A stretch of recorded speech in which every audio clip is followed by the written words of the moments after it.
With coral growing on the sculptures, years of erosion, and fish swimming all around, I felt like a witness to a living museum where art is constantly shifting and changing through the years.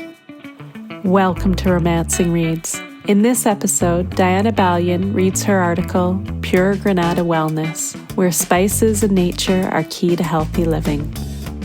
The theme is gratitude. We are sitting cross-legged, staring out at the water in the distance, and listening to a yoga music playlist called Embrace the Moment.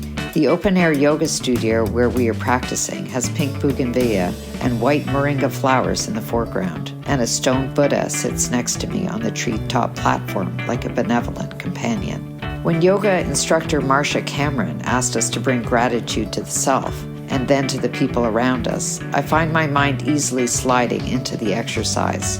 Mindfulness and compassion aren't difficult to conjure up here in Grenada, where every aspect of life could easily fit under the rubric of wellness.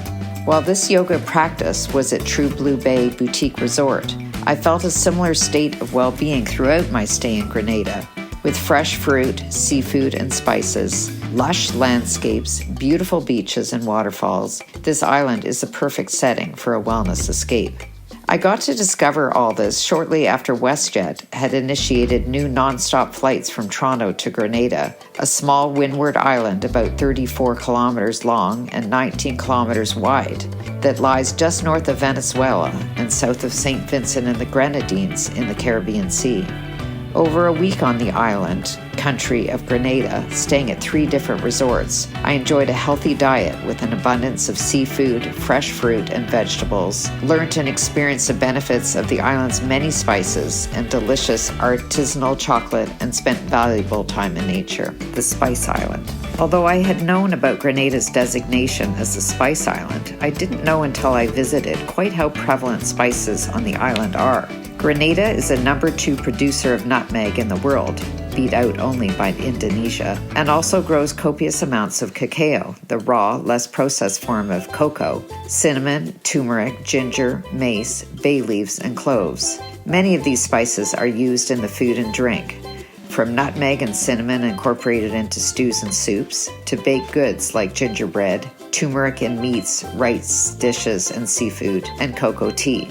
At Grenada's new Senses La Sagesse resort, a brand known for its focus on wellness, spices are integral to visitors' stay. This focus starts from the time you get to La Sagesse, when, as part of an arrival ritual, you are invited to smell 6 spices and choose 2. I picked butterfly pea and bay leaf, which you are then given in a cloth pouch to make your own bush tea, while being asked to consider an intention for your stay. Later in the week, we visited the Tower Estate, where we toured their great house, organic farm, and 2-acre garden, with everything from tropical trees to spice plants like the bay leaf tree. We also tried their delicious blue tea, one of many teas they provide as part of a tea experience. Other times, spices show up in less expected ways, like on people's bodies. When we were at the all-inclusive Royalton Grenada resort, for example, their sales executive Kareem Smith pulls up his sleeve to show us his tattoo of a nutmeg seed on his upper arm. Cacao culture on Grenada. Grenada has been also cultivating cacao for centuries because of the island's rich volcanic soil and its ability to thrive in a narrow band around the equator, roughly 20 degrees north and south. Grenada boasts 8 chocolate makers and has an annual chocolate festival that is going on its 12th year in May 2025. Over a wellness day organized at True Blue, the hotel's owner Magdalena Fielden, who also owns the House of Chocolate in town, taught us about the history of chocolate and cacao. We learned how cacao originated in the Amazon rainforest some 4,000 years ago, and how chocolate production began in Grenada with the founding of the Grenada Chocolate Company in 1998, thanks to Mott Green, Edmund Brown, and Doug Brown, the Willy Wonkas of Grenada and pioneers of the bean-to-bar movement.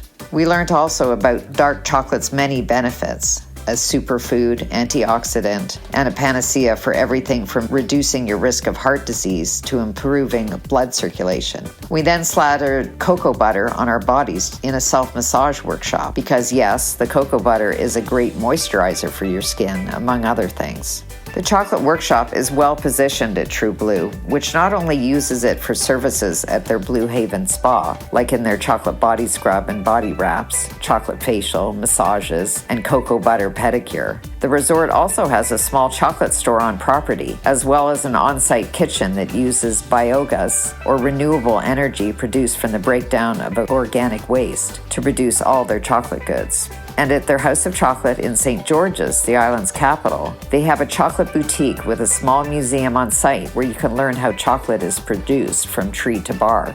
All Grenada's chocolate makers control every aspect of the chocolate's production, from harvesting cacao pods to fermenting and drying the beans, roasting them, grinding them into a liquid, and then refining and tempering the chocolate before molding it into bars. At the 17th century plantation Belmont Estate, for example, you can see the process through which cacao beans are harvested and processed to make chocolate. Grenada Wellness in nature. Grenada is also a natural playground where people can find a wellness-focused environment, whether relaxing on a beach, hiking to waterfalls, soaking in sulfur springs, or visiting an underwater sculpture park. While we were there, we visited the 3,800-acre Grenada National Park, which boasts a rich variety of flora and fauna that you can learn about at their visitor center. Inside the park is a crater lake formed by a volcanic explosion, which continues to constitute one of the main water sources on the island. And at the southwestern entrance to the park is the rainbow tree, a giant eucalyptus tree whose bright colors are revealed through strips or layers of bark. We also visit the 16-acre Lake Antoine, another crater lake in Grenada formed by an ancient volcano. We see Annandale Waterfalls, which is just one of the many waterfalls on the island. Other popular waterfalls include Mount Carmel and Seven Sisters Falls, where you can do a 40-minute trek through the rainforest and swim in a pool below the falls. For me, the highlight was snorkeling in Molinare Underwater Sculpture Park, which we reached by short boat ride from the famous Grand Anse Beach with Eco Drive, Grenada. A fascinating garden or underwater gallery, it consists of 75 works, the first installment of which was completed by British sculptor and environmentalist Jason Taylor in 2006, and then expanded in 2023. The park was initially conceived as a way to divert divers away from the fragile, over-touristed coral reefs nearby. Swimming through an underwater museum felt like a unique way to see art. Viewing children holding hands in a circle and a man at a desk typing were just two of the dozens of works. With coral growing on the sculptures, years of erosion, and fish swimming all around, I felt like a witness to a living museum where art is constantly shifting and changing through the years. A second underwater sculpture park, A World Adrift, was launched in 2024 off the coast of Caracau, a sister island to Grenada. Also by Jason Taylor, this sculpture park features 30 boats helmed by local school children and designed to look like paper origami to highlight the ecosystem's fragility and the resilience of the children. I'm dying to go back to Grenada, both to explore the second sculpture garden, but also to experience more of the wellness I felt in a 2-short week there. I want to have a cocoa butter massage or a chocolate body scrub or both. I want to hike trails to waterfalls and dip into pools as the water cascades above me. And I want to do yoga again and feel that self-compassion and mindfulness that is best experienced in a space where cultivating a feeling of calm and connection feels easy and obvious.